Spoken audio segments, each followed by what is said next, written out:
രാവിലെ പ്രഭാത ഭക്ഷണവും കഴിഞ്ഞ നേരെ പ്രചാരണത്തിനിറങ്ങുന്നതായിരുന്നു പതിവ്. എന്നാൽ നോമ്പുകാലമായതോടെ ഡയറ്റ് പ്ലാനും സമയക്രമവും എല്ലാം മാറി.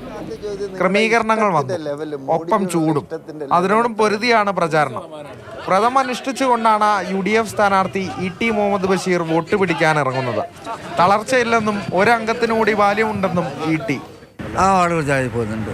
കാരണം എന്ന് വെച്ചാൽ നോമ്പാണ്, ചൂടാന്ന് വിചാരിച്ചിട്ട് അടങ്ങിയിരിക്കാനൊക്കില്ല, ഉഷാറായിട്ട് പോവുകയാണ്. ഇടതുമുന്നണിയുടെ യുവ പോരാളി വസീഫും മണികളും ഊർജം ചോരാതെയുള്ള ഓട്ടത്തിലാണ്.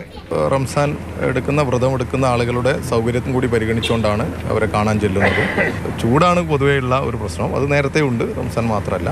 അപ്പോൾ ആ സമയത്ത് കുറച്ച് സമയം ഒന്ന് ക്രമീകരിക്കണം എന്ന് കരുതും. പക്ഷെ എന്നാലും അങ്ങനെ സാധിക്കാറില്ല. വൈകിട്ട് പതിവ് പോലെ നോമ്പ് തുറ. ഇഫ്താർ സംഗമത്തിലും കൂടുതൽ പേരോട് സംവദിക്കാനുള്ള അവസരമാണ് സ്ഥാനാർത്ഥികൾക്ക്.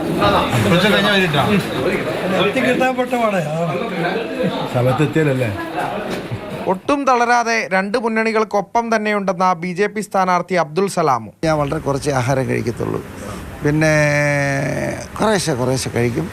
എന്തായാലും ആഹാരമൊക്കെ ക്രമീകരിച്ചെങ്കിലും വോട്ടിൽ കുറവ് വരാതിരിക്കാനുള്ള ഓട്ടത്തിലാണ് മുന്നണികൾ. മാതൃഭൂമി ന്യൂസ്, മലപ്പുറം.